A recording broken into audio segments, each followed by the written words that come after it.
Oi, gente, boa noite. Vamos fazer por aqui. Vamos hoje falar então sobre atraso no desenvolvimento motor, no atraso no desenvolvimento psicomotor. Hoje na nossa série de lives vamos falar com a psicomotricista e a fonoaudióloga Edilza Araújo. Então sejam todos bem-vindos. Se vocês tiverem alguma dúvida, alguma pergunta, se vocês quiserem saber, quiserem esclarecer, né? Às vezes o seu filho tá aí com alguma questão motora, que tá atrasada, que tá com desenvolvimento aí, que não está dentro do esperado, vocês podem mandar mensagens durante a live ou no inbox também, que a gente vai estar respondendo assim que é possível, ok? Hoje tá muito vento aqui no Japão, a gente tá com uma ventania, pelo menos aqui na nossa região de Aichi, a ventania o dia inteiro, então a conexão tá bem lenta, por incrível que pareça, a gente também tem problemas de conexão aqui no Japão.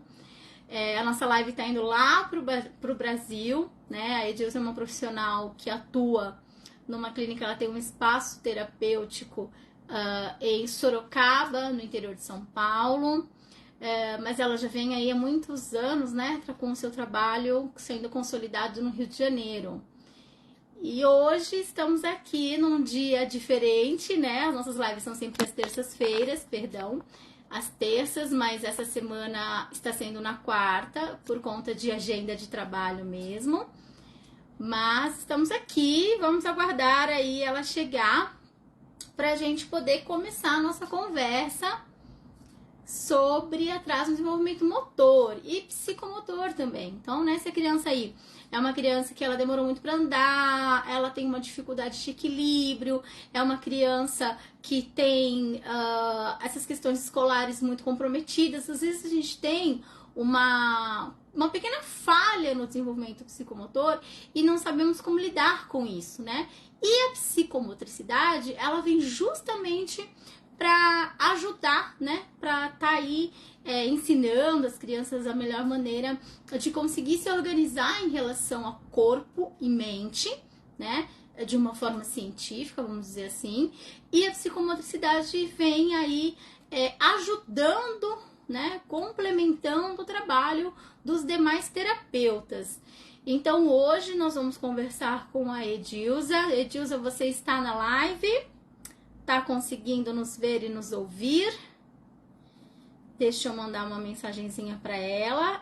Além de psicomotricista, ela é fonoaudióloga também e ela alia a parte da motricidade oral, né? A questão orofacial e assim por diante, que a gente tem aí no aparelho de fala, né? E ela complementa o trabalho dela de fonoaudióloga com a psicomotricidade.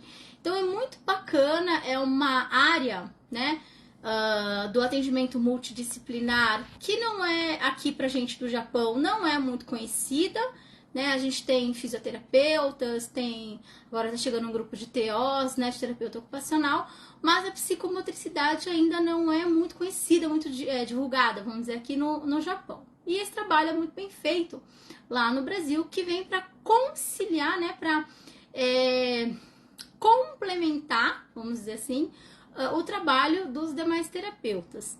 E hoje a gente vai estar com ela. Deixa eu ver só se ela tá na live. Edilza, você está na live por acaso? Se você estiver por aí, por favor, manda uma mensagenzinha dizendo que você está conseguindo assistir. Estou esperando você por aqui.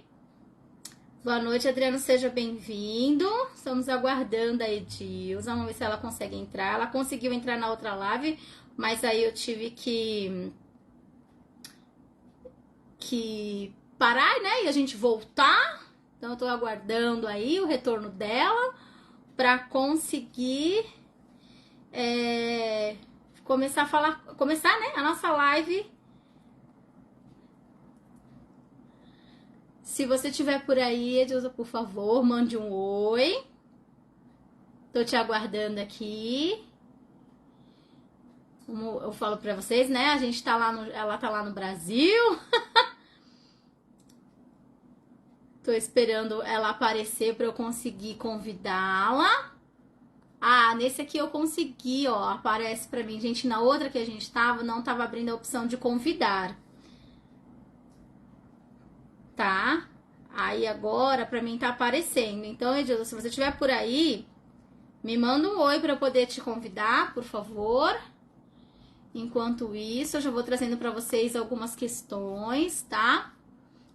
Quando a gente fala sobre desenvolvimento motor, principalmente, a gente pensa sempre nessa parte mais do andar, andou com que idade, sentou com que idade, é uma criança que começou, ela teve o processo de engatinhar, ou ela foi direto pro fincapé, ela foi direto pro andar ou não, ela não teve, né, esse processo que os bebês têm definidos, bem definidos. Tem crianças que passam essas fases, que pulam algumas fases, e sempre me perguntam, mas ai, Vivi, isso tem alguma, né, alguma diferença? Isso faz alguma diferença no desenvolvimento? Bom, gente, quando a gente fala de desenvolvimento infantil, de neurodesenvolvimento, seja da maneira que for, a gente trabalha, claro, com os marcos do desenvolvimento infantil.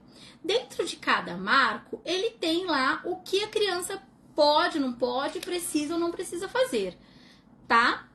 Eu tô falando com ela, viu, gente? E aí, dentro desses marcos, a gente tem não é uma definição, vamos dizer assim, porém a gente tem ali uma margem, né? Uma margem de desenvolvimento que a gente considera como estando de acordo e não estando de acordo. E o que a gente precisa fazer para mudar, para melhorar essa defasagem, né? Então, se a criança tem lá, por exemplo, uma idade de 3 ou 4 anos, né? 3 anos, vamos colocar 3 anos. E aí ela tem um desenvolvimento, através de uma avaliação, um desenvolvimento de uma criança de 1 ano e meio. Então a gente vai ter, como a gente fala, a gente vai ter atrasos dessa criança, né? Essa criança, ela vai ter atraso no desenvolvimento dela. E nesse desenvolvimento dela, a gente precisa... Gente, a Edila não tá conseguindo entrar. A gente precisa que ela consiga acompanhar esses buracos e do desenvolvimento. Então, assim, ela não tem uma coordenação de acordo para a idade de 1 ano e meio, 2 anos. Ela tem essa dificuldade de pega no lápis. Então, ela não consegue pegar no lápis, por exemplo. Ou ela pega, mas ela faz os riscos e os traços muito fraquinhos. Então, é que os desenhos não estão próximos. Mas assim, uma criança que tem uma pintura, né? Ela vai pintar, ela vai colorir um desenho e sai muito fraquinho, né? E aí, quando ela vai pintar, a gente não consegue nem ver a cor sai muito clarinha. Ou ao contrário, por exemplo, a criança faz a pintura e ela pinta tão forte que ela rasga o papel, né? Ela pressiona a tinta de uma maneira tão forte que essa tinta, essa tinta, né, que sai do papel, acaba rasgando o papel. E aí, quando ela vai apagar, ou ela é de uma lição, uma atividade que ela tá fazendo, que ela precisa apagar essa lição, ela acaba rasgando o papel, né? E aí a gente acaba tendo crianças com o caderno, com as atividades da escola rasgadas, né? As folhas rasgadas, a lição, a caneta ou a força do lápis acaba vazando no papel, enfim, a gente acaba tendo esses outros problemas também. Deixa eu só ver aqui com ela. Edilza, se você tá me ouvindo, vou pedir pra você tentar sai do Face e acessa de novo. Vê se você consegue sair e acessar de novo, tá? Não mantenha. Eu preciso que você saia, né? Saia da live. A gente tô tentando mandar mensagem pra ela, tá? Pra ela tentar sair da live e entrar de novo, tá? tá? Sai e entra de novo. Que assim você, tudo que tiver parado aí no meio do caminho, ele vai sumir e vai voltar, tá? Não tem problema, eu já comecei aqui, então quando você conseguir, você me manda um oi, tá? Então, quando a gente tem essa questão motora, que parece que é algo simples, que parece que é algo assim, não tem tanto problema, não tem tanta dificuldade em relação a isso, e que, na verdade, isso traz todo um atraso para o desenvolvimento da criança.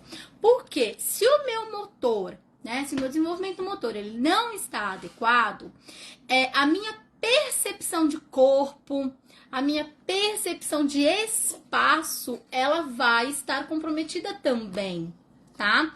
Por quê? Para eu escrever, né, num caderno, numa folha, seja o que for, eu preciso, né, ter noção da linha. Então, eu preciso aqui no Japão, que a gente começa do hantai, né?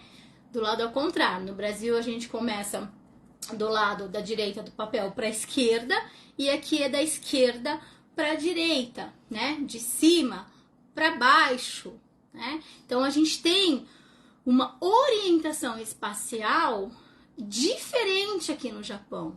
E isso tem dificultado também as crianças brasileiras, principalmente as que vêm do Brasil e aí entram na escola japonesa, elas vêm com essa dificuldade, porque é uma dificuldade. Imagina, você passa um tempão pensando de uma forma, né? Escrevendo de uma maneira, fazendo o seu cérebro funcionar de uma maneira, de uma forma. E aí a gente viaja, pega o avião, vem pra cá e a nossa cabeça tem que começar a funcionar de forma diferente, porque é isso que acontece, né? O padrão de escrita aqui é diferente. Então, a nossa coordenação motora, ela muda em muitos sentidos. A forma desse meu cérebro pensar, a forma de eu segurar no pincel, que a gente, de repente, alguns alunos já começam a ter as aulas, né, da pintura, dos ideogramas, enfim. Então, existe todo um trabalho aí de coordenação motora que precisa ser feito e que essa criança precisa ter, né? Tanto que no Roikuen, aqui no caso, né, nas creches, eles já começam com o uso do tegami, né, da tesoura, né? Da tesoura. Ela conseguiu entrar, gente. Muito bem. A gente começa a ter... Desculpa, vou continuar, tá? Eu já tive que você conseguiu entrar. A gente consegue ter... elas começam já desde pequenininho, desde as crianças da creche, já começam a ter esse acesso, né? Esse ensaio de coordenação motora, desde os pequenininhos lá fazendo o exercício de recorte, de corte com a mão, de corte com a tesoura, porque ele vai refinar a nossa coordenação motora, a coordenação motora dessas crianças, né? E aí eles conseguem ter a mobilidade da mão, que é outra questão que também é de extrema importância. Então, quando a gente fala da questão motora, ela está totalmente a ver com a questão de aprendizagem, tá? E questão da fala também, né? A Edilson vai explicar melhor pra gente aí como que esse atraso motor, como que esse atraso psicomotor, ele contribui pro atraso da fala também, tá? Edilson, você entrou pelo telefone? Tenta enviar o convite, então. Tenta fazer uma solicitação, vê se pra você abre. Porque continua como visualizador aqui, você continua não aparecendo para mim como visualizador da live. E aí eu não consigo chamar se você não aparece. Lá, pronto. Edilza quer participar do seu vídeo. Espera aí. Agora eu vou aceitar e agora você vai aparecer. Olha lá, tá adicionando. Vamos lá. Edilza tá chegando, gente. Espera aí que a conexão tá bem lenta aqui. Uma ventania, gente. Tá ventando demais aqui no Japão. Demais mesmo. A gente tá aí com... Aqui, pelo menos na nossa região de Aichi, ventou muito. Muito mesmo. E aí acabo tendo aí essa dificuldade, gente.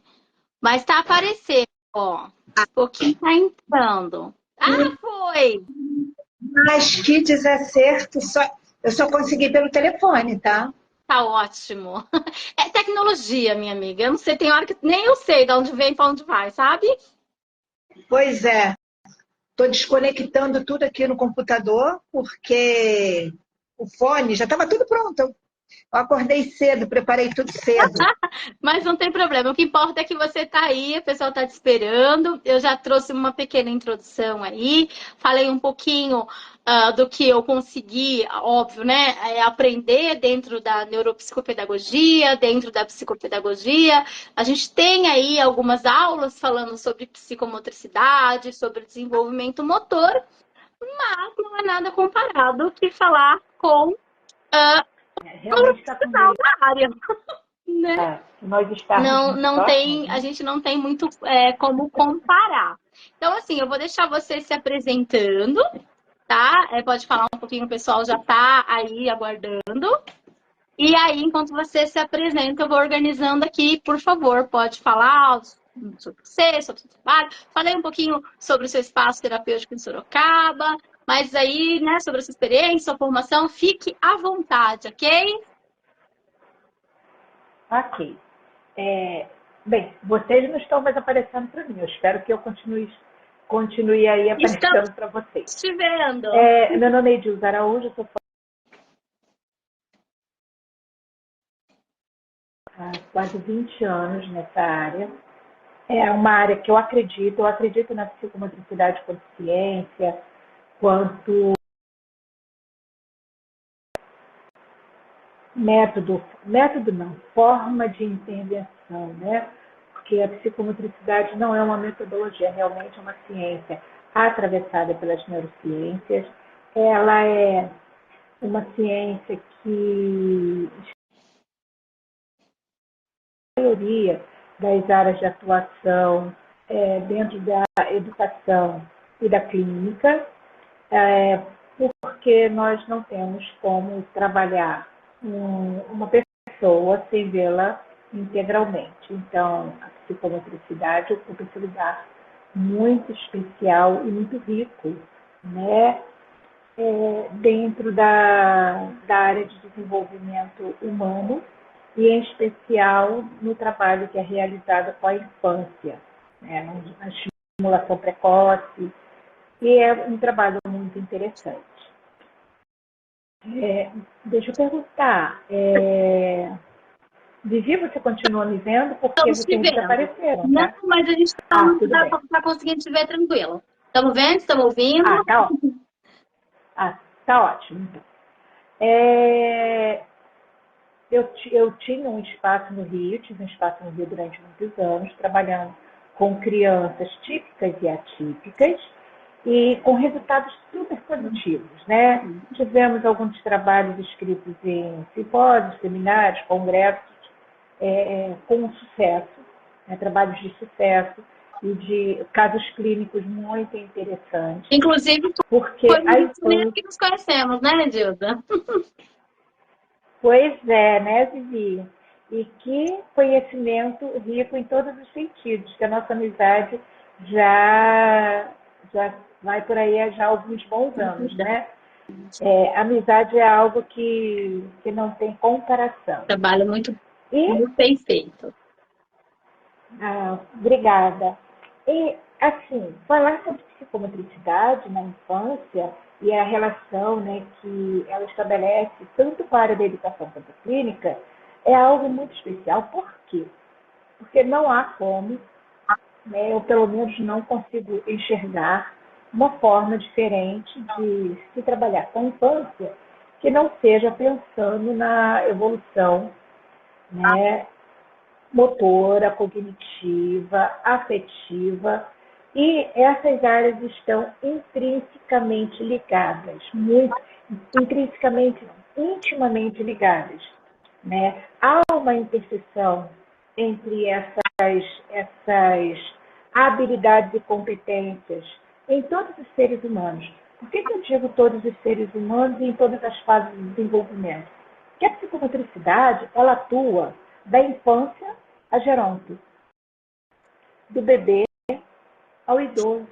Sim. Não é uma exclusividade da infância. Porque se nós pensarmos em cognição, nós vamos entender que o ser humano ele aprende o tempo todo, ainda na fase embriológica, ainda na fase em útero, existe ali a ação, né, do meio ambiente em que ele está mergulhado, em útero, de sons, do líquido amniótico roçando, passando pela pele.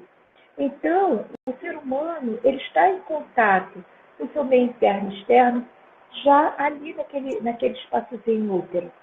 E nós podemos pensar nessa fase que todas as intercorrências internas ou externas, direta e indiretamente, afetam esse sujeito que já está, esse ser humano, essa pessoinha, esse bebê, que já está ali sendo desenvolvido.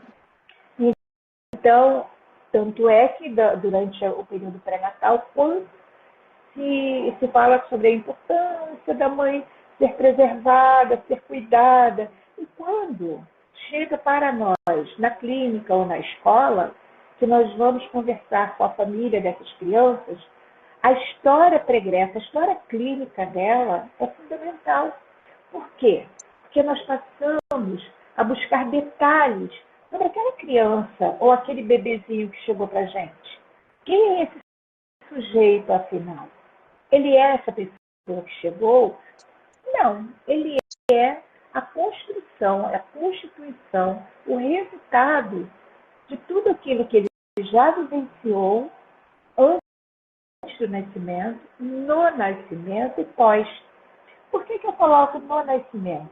Porque às vezes acontece o parto natural, que não é tão natural e não é tão normal, que ocorrem inúmeras dificuldades, vou prefiro colocar assim, né? São muitas intercorrentes que podem acontecer no momento desse parto e pode vir a influenciar todo o neurodesenvolvimento dessa criança. E a psicomotricidade, ela está ancorada nessas informações também. Quem é esse sujeito? Como ele nasceu? Qual foi o apigar? Como estava essa mãe? Quantas horas... Aqui no Japão, a gente tem alguma intercorrência de hipóxia? Oi? Aqui, quando a gente fala da nota do Apgar, por exemplo, né? Aqui é uma coisa que assim, a gente tem que meio que pedir para os médicos para saber como é que foi, para as enfermeiras, né? Então a gente tem os acompanhamentos aqui é um pouco restrito, tá? É um pouco diferente do que a gente tem, a vivência do Brasil é bem diferente em vários aspectos. Teve acompanhamento da gestação, então assim, claro que varia muito de hospital para hospital, de clínica para clínica, mas assim, que nem, quando a minha filha nasceu, né, eu tive que perguntar qual foi a nota do Apgar, porque pelo menos no POSEI, né, no hospital, que é um hospital enorme aqui na cidade de Ângelo, eles não falaram, então eu tive que perguntar. Então, assim, a gente aqui acaba tendo uma pequena dificuldade que os médicos pedem para a gente geralmente esperar até os 3 anos para fazer qualquer tipo de avaliação mais precisa. Então, assim, não fala com 1 ano e meio, 2 anos, espera mais um pouco. Tem dificuldade motora ou tá com atraso cognitivo, eles acabam pedindo para a gente esperar um pouco até os 3 anos para poder fazer qualquer intervenção, vamos dizer assim. E aí, esse tempo que a gente fica de espera, né? O que isso traz de atraso mesmo do desenvolvimento motor, por exemplo? O que pode acarretar eu esperar? Vamos parar para pensar que você não começa a viver com 3 anos, né? E isso que você falou sobre a questão do apigar, sobre essas questões que envolvem o nascimento, pode acontecer no Japão, mas aqui no Brasil também acontece. Tem muitas mães que não têm a menor ideia do apigar dos filhos, porque não tem anotado em lugar nenhum, e algumas vezes elas não conseguem nem na carteira de vacinação. Então, não tem. A outra coisa sobre essa questão dos 3 anos, que não é uma exclusividade, dependendo do profissional a que a mãe vá inicialmente na fase de levar ao pediatra mensalmente, muitas vezes, inclusive eu já ouvi isso, para aguardar até a criança chegar a 2 anos e meio, 3 anos.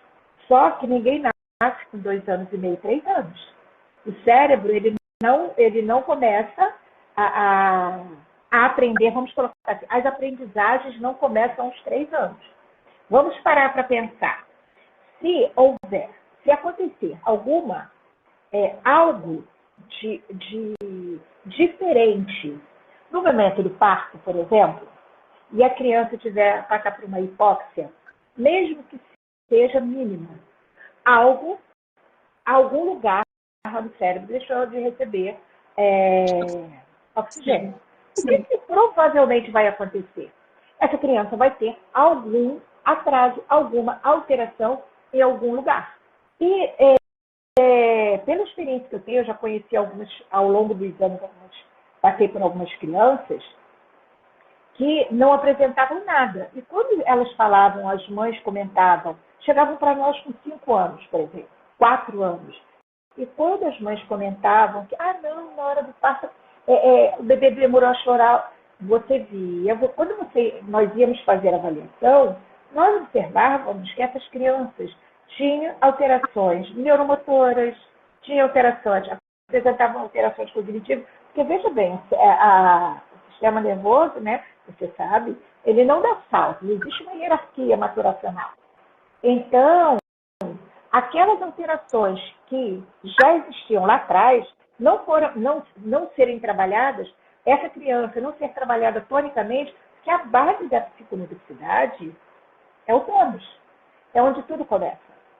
E aí você vê uma criança que demorou a sustentar a cabeça, demorou a rolar, demorou a sentar, quando sentou sem apoio, não sustentava, não conseguia ficar. E aí, isso tudo, vamos pensar essa criança crescendo sem esse suporte terapêutico, né? Ou se tem um suporte terapêutico, não olhando para o futuro de uma aprendizagem formal. Porque isso que eu acho, do que você está falando, isso é fundamental. Existe uma aprendizagem formal que precisará acontecer e existe uma interdependência do que aconteceu lá atrás, né? Existe uma dependência dessa integração. Dentro da psicomotricidade, nós acompanhamos, né, as 3 áreas funcionais de Lúria. Primeira, segunda e terceira área funcional de Lúria. Essas 3 áreas falam exatamente sobre essa integração entre as áreas, entre as competências, as habilidades que seriam desenvolvidas, que aconteceriam a maturação e que elas conversam entre si. Veja bem, o cérebro, ele é solidário, mas ele precisa de estimulação. Essa constelação neuronal, ela precisa dessa conversação contínua. Graças a Deus, hoje em dia, nós já sabemos que nada funciona sozinho. A área visual, a área 17, que é da visão, ela não funciona sozinho, porque não é o olho que enxerga. Quem enxerga é o seu cérebro. Sim. Né? Se você tiver uma lesão, uma lesão nesse caminho, até a área 17,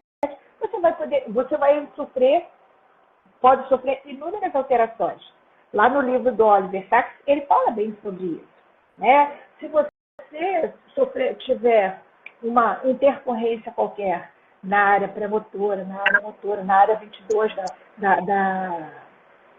da compreensão, isso mais cedo ou mais tarde vai, com certeza, acarretar questões bem complicadas na aprendizagem. Mas vamos parar para pensar, se nós tivermos uma criança, que nós possamos fazer a intervenção, que no caso é o que eu trabalho, intervenção precoce, né? Estimulação psicomotora individual em grupo precoce. Né? Os meus pacientes têm 1 ano e pouco, 2 anos. Eles chegam, tiram os sapatos né? Nós trabalhamos descalços. E aí nós vamos ver o que aquela criança traz. Aí você vai ver o tônus, às vezes é uma criança que tem uma elasticidade absurda. Às vezes você vai ver uma criança que dá 2 passos e desaba. Será que, vamos lá, na área responsável por essa marcha, né? Vamos lá no tronco, né? Será que está tudo íntegro? Bem, se nós não temos neuroimagem para verificar, nós vamos fazer o quê? Nós vamos trabalhar o que ela está nos mostrando, tendo por objetivo que essa criança se organize tonicamente, posturalmente. E nós sabemos que quando chegar, por que a gente faz isso cá atrás? Porque ela atingindo essas metas, nós vamos chegar a outras metas. Por quê?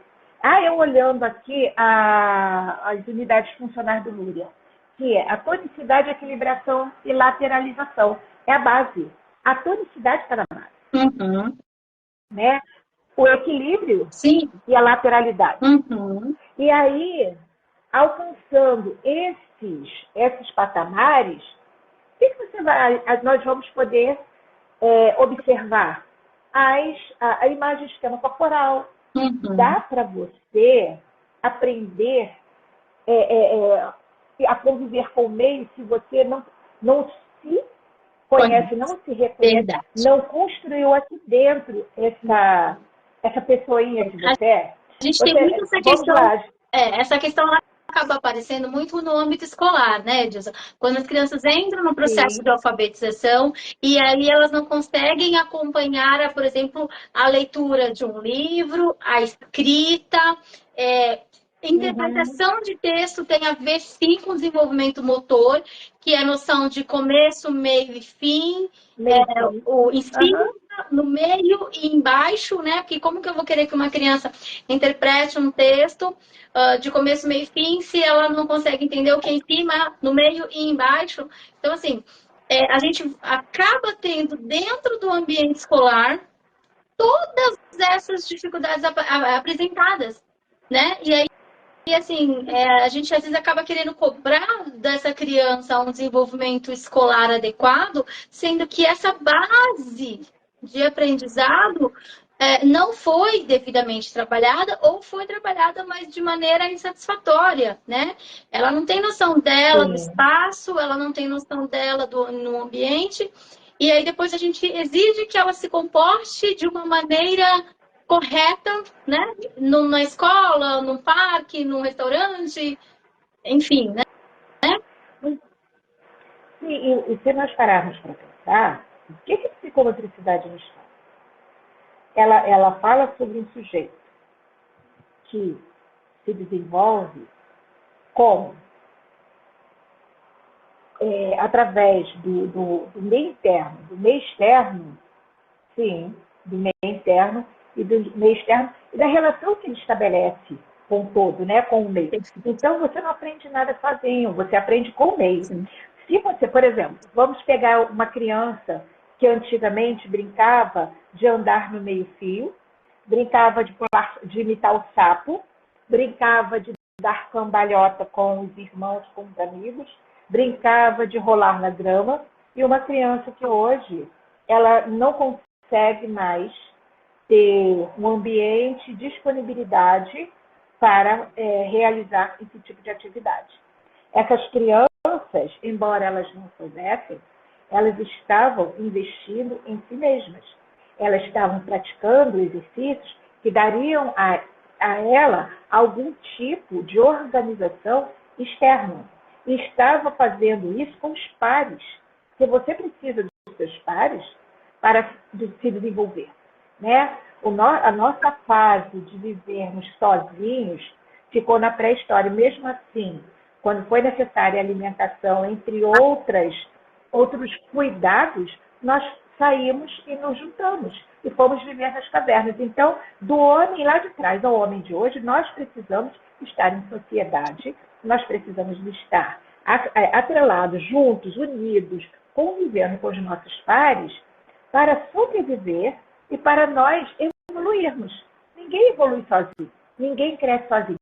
E essas competências que nós colocamos aqui, que o Lúria traz tão bem na primeira unidade funcional, que é a base, que é a tônica, se nós pararmos para pensar, quando chega um paciente muito comprometido, você pega, faz assim, ele é todo molinho, você faz o movimento, alguns se dobram. Eles colocam as mãos para trás, você vai fazer uma avaliação e você percebe que falta ali tudo. Uma hiperelasticidade, né? Hiperflexibilidade, e aí são crianças que os ligamentos estão frouxos, são crianças com outras alterações, porque uma coisa gera outra. Sim. O que segura a nossa estrutura óssea é a nossa musculatura, e ela precisa ter o quê? Poros. Então, esse sujeito provavelmente vai estar desenvolvendo, se não tiver desenvolvido, se ele não for cuidado, ele vai desenvolver outras alterações em função de uma alteração que poderia ter sido trabalhada. É trabalhada pelo psicomotricista, é trabalhado pelo fisioterapeuta, é trabalhado pelo TO, pelo psicopedagogo, pelo fonoaudiólogo, é trabalhado por uma equipe multidisciplinar e interdisciplinar. Sim. Né? E se a gente passar, vamos lá, pelo equilíbrio, aí as pessoas falam assim, mas equilíbrio, as pessoas não se equilibram, as pessoas não andam. Mas tem pessoas que andam tropeçando em si mesmas, né? Tem pessoas que conseguem trombar até na parede para ir ao banheiro. Tem pessoas que calçam um sapato com um solado um pouquinho mais alto e ela se desorganiza. Por quê? Tem um equilíbrio estático e um equilíbrio dinâmico. Ah, tá. Vamos ver como está o equilíbrio estático. Você brinca de estátua, a criança para e ela não consegue parar. Ela fica se balançando. Oi, Dilma, pior ainda. E esse tipo de comportamento? As pessoas acabam confundindo, por exemplo, falar, não para, né? Tem a necessidade do movimento o tempo todo. É TDAH? Você tem essas informações? Elas chegam para você também? Então, e chegam as perguntas, né? Se, porventura, é TDAH. Agora, hoje em dia, o que a gente observa? Que crianças pequenas não podem mais correr, né? Porque senão essas crianças estão com TDAH. E olha só, tem que ver se ela está brincando, correndo, se ela não consegue parar. Porque, vamos lá, a criança com autismo, ela é hiperativa. Mas a criança com TDAH, ela é hiperativa. A criança hiperléxica também apresenta um grau de hiperatividade.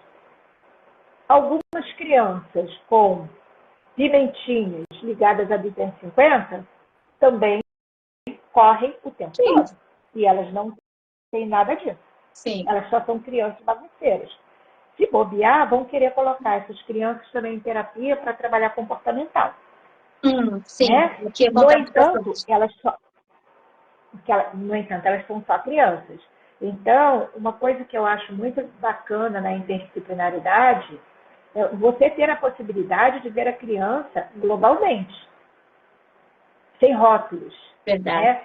Porque o TDAH, ele não é um paciente de uma única avaliação. O TDAH, ele passa pelo psico, pelo TO, pelo psicopedagogo, pelo fonoaudiólogo, pelo psicomotricista, e existem exames de neuroimagem para o neuropediatra. Ele é um paciente de avaliação multi. Né? Agora, já vi crianças, cuidei de crianças que tinham... Sim, já cuidei de crianças com essa rotulação, né, com esse não diagnóstico, porque sempre vem esse em investigação, né? Já peguei crianças com esse histórico e depois de um tempo fazendo atividades psicomotoras, elas foram se organizando. Inclusive, eu filmo, né? Eu gravo meus atendimentos. Aí eu apresento para a mãe, aí a mãe fala assim, mas ele não para. Eu falei, para. Então, para. Eu falei, olha aquele sentado brincando com um coleguinha na mesa. 25 minutos. Olha, tempo de permanência bacana. Sim. Tempo de É permanência, um tempo você troca, que... né? Respeita turnos. Eu trago também bastante essas questões. A mãe fala assim: ele tem TDAH, foi diagnosticado. Aí eu falo: então vamos lá. Aí eu começo a fazer, né, as intervenções aqui. E aí eu vejo um tempo de permanência bom. Respeita Exatamente. a troca de turnos, respeita a ordem de comandos, tem tempo atencional e coisas que o TDAH não batem, né? Não fecha todas Não as faz. casinhas. Exato. E aí eu falo assim, mas gente, como assim? Exatamente. Essa criança tem TDAH com um resultado desse, né? É Pois bem... é desse jeitinho que acontece. E aí, por quê? Mas é porque está fazendo psicomotricidade? É porque está fazendo TO? É porque está fazendo psicopedagogia? É porque está... Não, é porque essa criança está em terapia multidisciplinar. Ela está sendo trabalhada em todas as demandas dela. Porque o que acontece? A psicomotricidade, ela não cuida de uma coisa. O olhar é global. Ela cuida de um sujeito globalizado. Você não olha o que o corpo te apresenta. Você olha o que esse corpo está te mostrando é uma representação do que o cérebro dele está comandando. Sim, É aqui dentro que a coisa acontece. sim. Então, nós vamos parar para pensar e repensar esse sujeito. E quando você trabalha ele integralmente, você tem o quê? A integração de todo o sistema, né? De todo o sistema nervoso, está lá conversando e organizando. Nossa, mas como é que pode? Porque aí você já trabalhou tônus, equilíbrio, a lateralidade que é fundamental. Lateralidade é fundamental. Eu peguei uma carona uma vez que uma pessoa se bateu e eu olhei os pés dela dirigindo e você tem problema de lateralidade? Ela tem. Eu falei, como é que você dirige? Você vai continuar batendo. Você tem que tratar o seu problema para poder dirigir. E veja bem, essa pessoa estava no trânsito dirigindo. Gente. É que as pessoas Tem falam noção disso? que ela estou desatenta, né? Que ela não presta atenção. E assim, existem umas justificativas, e lógico, quando a gente começa a estudar neurociência, saber que todos os nossos comportamentos ele tem um porquê de acontecer e de existir, a gente consegue falar, não, mas espera aí, não é, né? Não é só uma desatenção que você está tendo, né? De repente é uma questão Exatamente. psicomotora que não foi, né, trabalhado, que está em prejuízo, Cuidada. que precisa ser cuidada mesmo na fase adulta. E isso é importante porque, assim, a criança não é uma criança a vida inteira. Ela Verdade. se torna adolescente, adulto e idoso. E muitas vezes, as pessoas arrastam essas alterações ao longo de uma vida, né? Vivendo problemas, porque, claro que vai se queimar na cozinha com mais facilidade, vai deixar as coisas caírem nos pés dos outros, tem várias coisas, vai bater com o carro com mais facilidade, organização espacial, né? O objeto, a pessoa não consegue se organizar espacialmente, ela não tem noção de... vai lá, lateralidade, esquema corporal, imagem e esquema corporal. Onde está a minha mão, onde está a outra mão, onde estão os meus pés, o que são meus pés. Eu acho muito interessante quando eu pego uma criança com autismo, assim, início de tratamento, que a mãe fala assim, eu falo para ele 1000 vezes, calça o sapato. Aí eu pergunto para ela, mas você fala para ele calçar o sapato aonde? Nos seus pés. Eu falei, mas será que ele sabe o que é o sapato? Será que ele sabe o que são os pés dele? Aí, quando você vai trabalhar com a criança, você descobre que ela nem sabe onde é o pé Não dela. tem noção do corpo. Exatamente. A E imagem e o diz, esquema corporal estão alterados. essa não consciência, né, do corpo, essa dificuldade de ter consciência do corpo. Como que o desenvolvimento psicomotor, ele contribui para o não desenvolvimento da fala, por exemplo? Mas quando nós falamos em corpo, nós falamos do corpo integrado. Nós não falamos do corpo, pé, perna, Sim. barriga. Sim. Né? Tudo que você tem está no histórico, na construção de quem você é. Sim. Então, quando nós fonoaudiólogos, não por acaso eu escolhi essas duas áreas para trabalhar. Quando eu trabalho a boca, as estruturas internas da cavidade oral de uma criança ou de um adulto, não precisa ser somente uma criança, porque um adulto com DI também precisa, com disfagia também precisa, com uma afasia também precisa, a conscientização de cavidade oral, esquema bucal, Verdade. faz parte do corpo. Sim. Como é que você fala para o outro assim, coloca a língua para fora e ele fica te olhando? É verdade. O que é língua? Sim, não tem concepção. Se você não trabalhou este sujeito globalmente, você vai solicitar a ele que faça algo sobre algo que ele ainda não conhece. Porque desde pequenininho ele se alimentou, ele foi amamentado, foi sobrevivência, instinto de sobrevivência.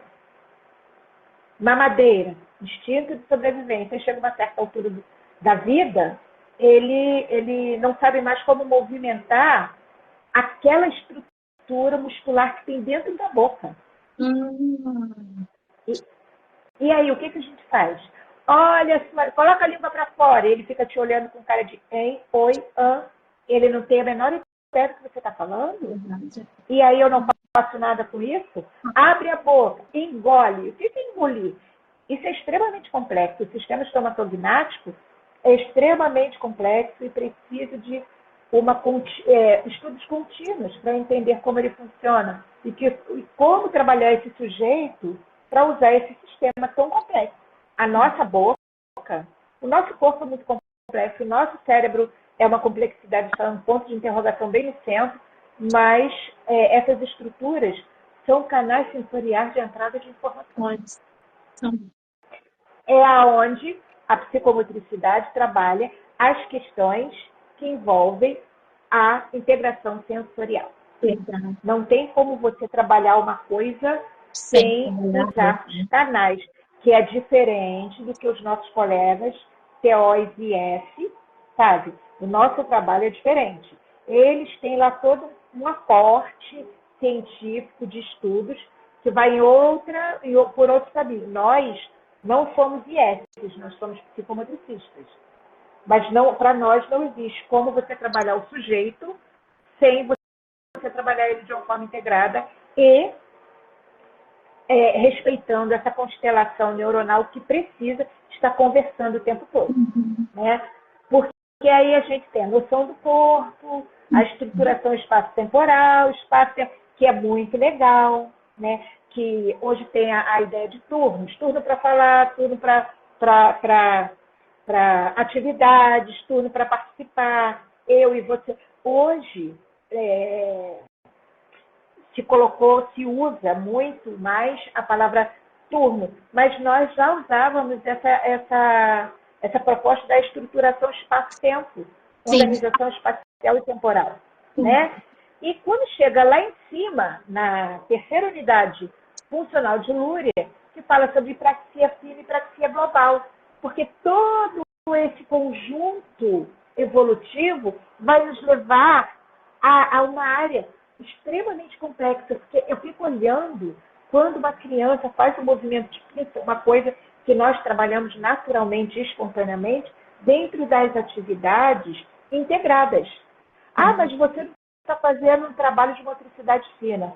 Qual deles que você quer que eu aponte no que eu estou fazendo? Sim. Todas as atividades estão sendo desenvolvidas integradas.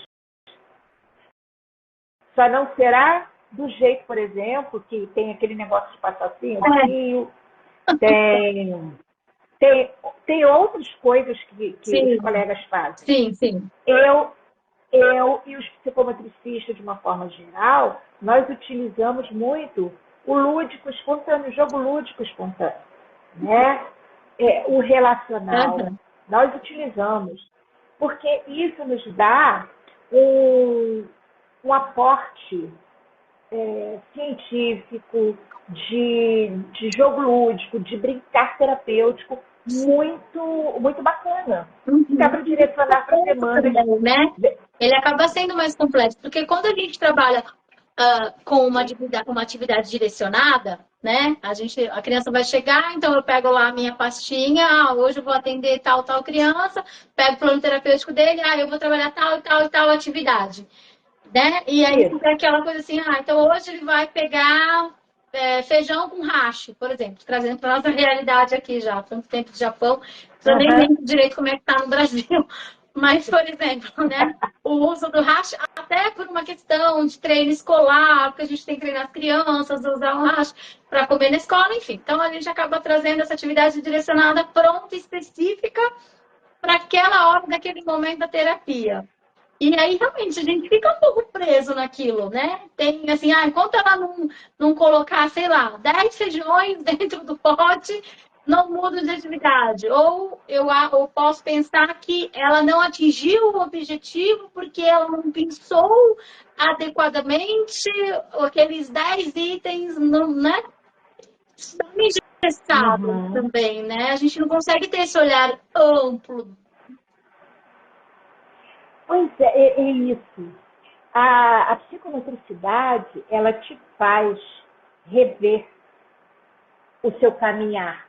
Eu me lembro que num dos trabalhos que eu fiz em congresso, eu sempre colocava que eu considero que a psicomotricidade refina o olhar do profissional, né? Porque ela é uma ciência que atravessa todas as ciências, mas ela é uma ciência, sobretudo, que para nós psicomotricistas, ela nos faz rever conceitos e muitas vezes, na maioria das vezes, preconceitos. Sim. Então, assim, não existe.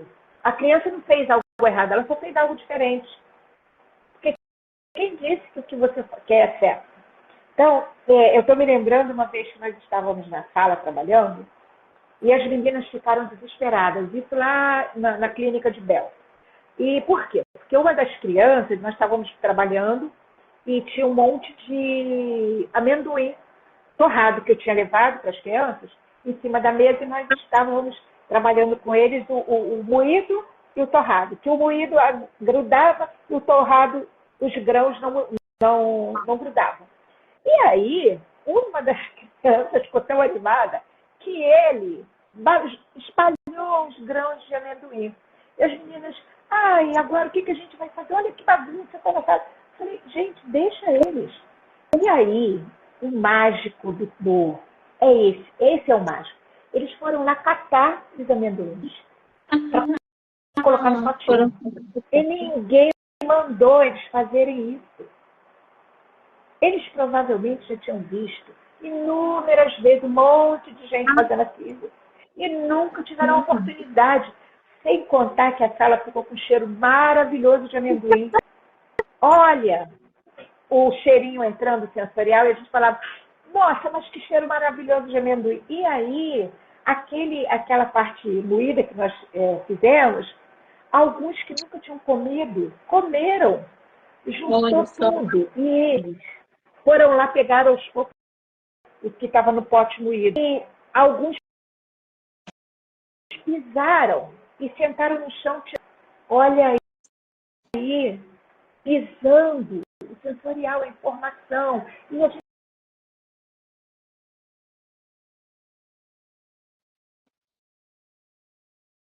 do pé dele, ele me deu a oportunidade de falar que ele era o pé dele. Então, não é o que a criança faz, é como o adulto utiliza o que a criança faz, o terapeuta, para ensinar. São novas aprendizagens, novas vivências. Isso é muito psicomotor.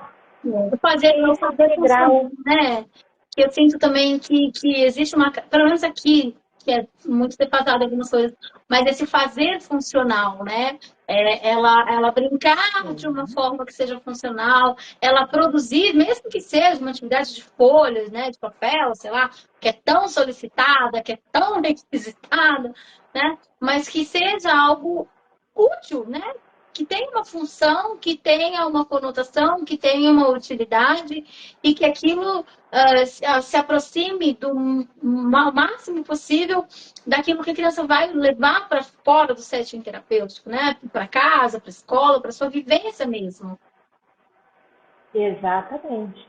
E assim, muito bacana você pensar que a psicomotricidade está nesse lugar, que a psicopedagogia está nesse lugar, que a fonoaudiologia está nesse lugar de formas diferentes. Cada um profissional que olhar a ação, ele vai conseguir perceber as suas demandas, que o profissional também tem expectativas em relação a ele e em relação ao paciente dele. Sim. Mas ele vai ver na ação desse paciente as demandas que ele também está buscando. E ele vai construir novas possibilidades. Sim. O psicomotricista, sempre trabalhei muito como segundo profissional em sala. Era fisioterapeuta, era fonoaudiólogo, era educador físico, era psicólogo. Nós sempre trabalhamos terapeuta ocupacional em dupla dentro de sala. E os profissionais conseguiam perceber. Eu falava para eles, olhem e busquem o que vocês estão propondo como objetivo para essa criança, se ele não está fazendo de uma forma diferente da que você queria, mas ele está fazendo. Então, a psicomotricidade, a transversalidade dela está nesse lugar de possibilitar as outras áreas estarem atuando de uma forma mais livre. Por isso, jogo livre espontâneo. Né? Por isso, a ludicidade, o lúdico é isso. É possibilitar criar. Né? Mas não só você, sobretudo a criança, criando novas aprendizagens. Aí, quando chega na escola, às vezes eu recebo mensagem assim, nossa, a professora perguntou o que ele está fazendo, se é só fome, porque ele está mudando tanto. Aí eu falo sempre, falo para ela que psicomotricidade também. Psicomotricidade é uma ciência parceira da educação e da clínica. Ela está na clínica, ela está na educação. Né? Isso, porque essa criança que chega que está com você para a área de educação, se ela está na psicomotricidade, ela terá passado pela primeira área funcional, pela segunda área funcional e pela terceira área funcional de Lúria, de forma integrada. Aqui a gente sente bastante essa diferença. Você até estava explicando lá no comecinho, né, enquanto você está filtrando, como fica a mente dessas crianças, né? A gente está acostumada com um padrão de movimentação do cérebro, né? No Brasil, de uma forma, porque as áreas que a gente acionam acabam sendo diferentes, a forma de pensar, a forma de falar, a forma de desenhar, de escrever, né? Acaba sendo diferente, muito diferente do que a gente tem no Brasil, do que a gente tem aqui. Então, a leitura do livro é o contrário, a escrita é diferente. A gente tem 3 tipos de alfabetos no Japão, né? O hiragana, o katakana e os ideogramas. E as crianças têm que dar conta, vamos dizer assim, de todo esse multi-alfabeto, a forma como que eles escrevem, a disposição do material. Tanto que eu aplico alguns testes aqui e eu já tive que refazer, vamos dizer, muitos deles reformular. Porque a gente costuma olhar, né, da direita para a esquerda, que eles leem da esquerda para a direita, e aí quando eu dou, por exemplo, ele tem que completar uma sequência lógica, né? Então a gente comumente vem do caderno para a direita e para a esquerda, e eles me dão a resposta no Hantai, no contrário, né? E aí no começo eu ficava um pouco na dúvida se considerava certo ou errado, mas tive que adaptar. Então eu imagino eles dentro de sala de aula, né? Uma colega, não sei se é família, perguntou o seguinte: qual é a maior dificuldade que os pais encontram para perceber isso nos filhos? A não aceitação, não prioridade ou falta de conhecimento? O que você acha que é? Tem alguma coisa falando aqui. Eu penso que não é a questão da não aceitação, a não prioridade ou falta de conhecimento. Eu penso que é a falta de troca. Porque, assim, os pais, não só no Japão, tá? porque isso eu já vi, eu trabalhava em hospital público aqui, eu trabalhei em fono hospitalar. Quanto tempo E uma coisa que me na área, preocupa Dilsa? comigo... Desculpa Oi? perguntar. Quanto tempo você já atua? Quantos anos? O quê? Oi? Você conseguiu me ouvir? Quanto Quantos anos você já trabalha? Você já atua na área? eu estou há mais de 20 anos. Já passou por um monte de fases, né? Um monte de mudanças. Sim, eu não sei porque desligou o meu fone. Eu trabalhei em hospitalar, eu já fui voluntária em clínica de tratamento de crianças com autismo durante 6 anos. Nossa. Eu entrei como voluntária e saí como supervisora. Já, já trabalhei em consultório, já trabalhei num centro de média e alta complexidade no Rio, que atendia crianças com autismo, síndrome de Down e síndromes raras. E aqui em Sorocaba, eu trabalho numa clínica de baixa complexidade e numa outra de média e alta complexidade, que eu atendo crianças lá com nível 2 autistas nível 2 e 3 de suporte. Certo. A gente vai trabalhando. Sim. A minha área de especialização é autistas de alta complexidade, ou seja, nível 2 e 3 de suporte, com alguns com patologias associadas, né? Porque tem uns que são autistas, que têm síndrome de Down, tem uns que são autistas, têm hipoplasia bulbar, tem autistas com síndrome de Chiari, com déficit intelectual severo. Então, depende. Uhum. Você sente que o trabalho da psicomotricidade, nesses casos, ele traz um resultado, Benefícios? um resultado, como eu posso dizer assim, que se, por exemplo, não tivesse com esse tipo de trabalho sendo feito, de repente teria mais atrasos. Então, eu penso que se essas crianças tivessem intervenção psicomotora precocemente, Sim. eu digo isso porque eu já tratei de bebê de alto risco a partir de 6 meses. Os resultados são muito mais positivos, porque eles estão expostos à estimulação global, né? Desde novinhos. Uhum. E isso faz muita diferença, porque você não vai esperar até 1 ano, 1 ano e meio, 2 anos. Se bem que 1 ano, 1 ano e meio, 2 anos é estimulação precoce. É. Mas quando existe algum profissional, porque nesse caso, os bebês foram levados a um profissional que trabalhava com bebês de alto risco. Uhum. E ela detectou alto risco em um. Quando eles começaram a desenvolver, nós descobrimos que o que era melhor regrediu mais do que o que era mais grave quando era pequenininho. E aí, mas os dois já estavam em estimulação, porque a mãe colocou, eles eram gêmeos, eles eram gemelários, e a mãe colocou os gêmeos para estimulação. Certo. Uhum. Então, óbvio, né? Quanto mais cedo a gente consegue ter esse contato com esse ser, né? Com essa criança, mais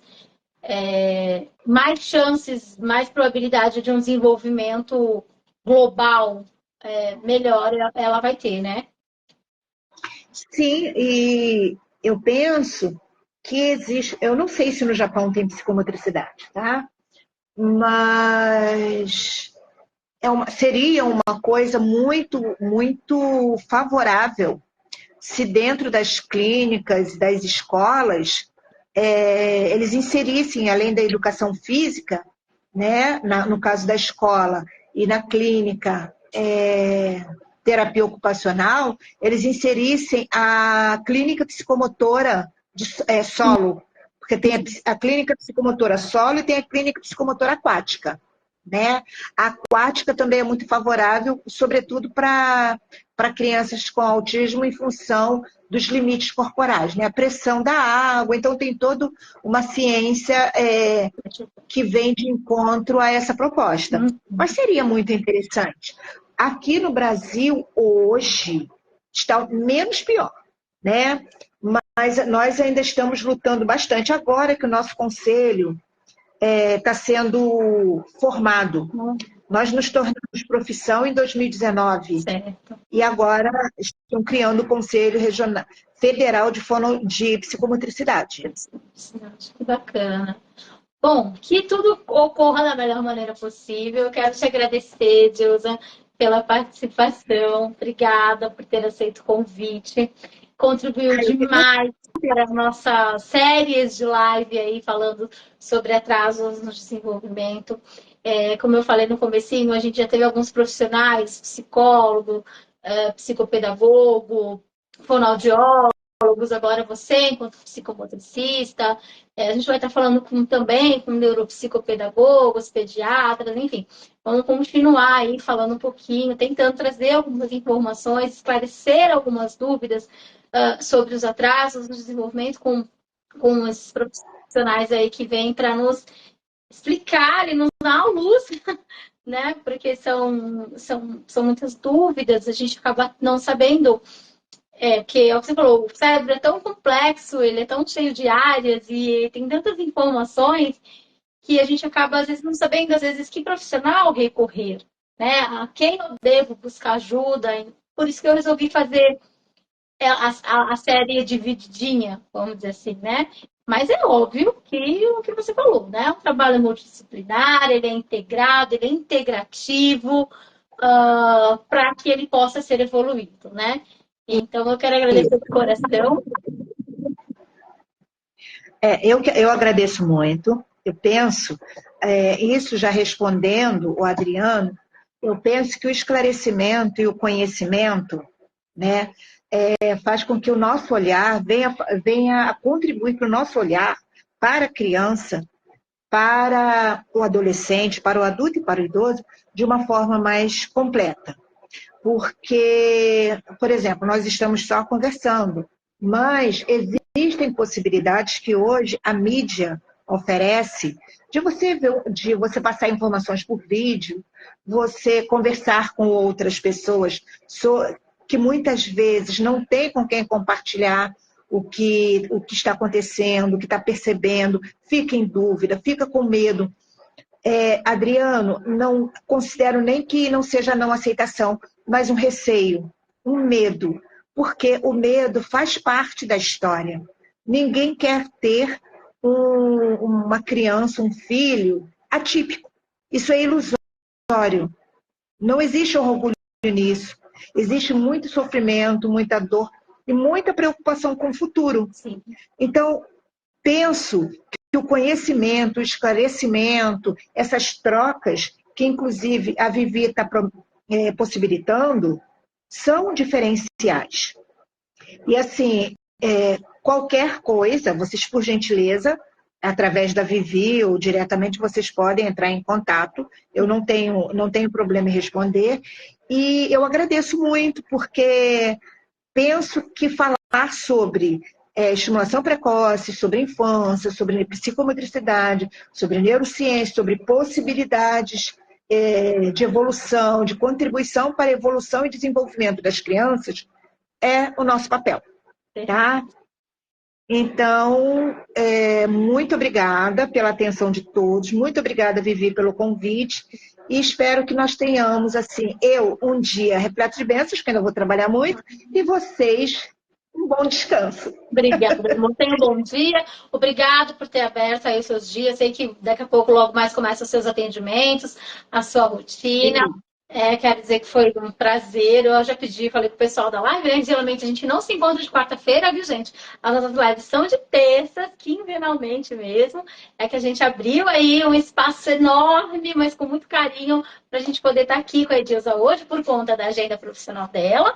Mas estamos aqui hoje na quarta-feira e quero agradecer de coração por prontamente dizer sim e stop e estar aqui. Quem sabe a gente consegue ter você aqui no já poupa a gente um dia para visitar e para nos conhecer. Obrigada, bom atendimento para você. Gente, eu vou deixar os contatos da Edilza também na live, depois aí vai estar escrito, tá bom? E aí, quem quiser entrar em contato, fiquem todos à vontade. Obrigado, pessoal, pela presença, por assistirem a live. Curtam e compartilhem para que ela possa chegar, sim, ao maior número de pessoas. De repente, tem uma mamãe que está aflita, ou um profissional que não sabe direito como fazer, o que fazer, e de repente encontra uma luz aí nesse nosso bate-papo, certo? Então, um grande abraço a todos e até a nossa próxima live. Obrigada, boa noite para vocês. Obrigada, boa noite para todos nós. Bom dia, amor. Obrigada.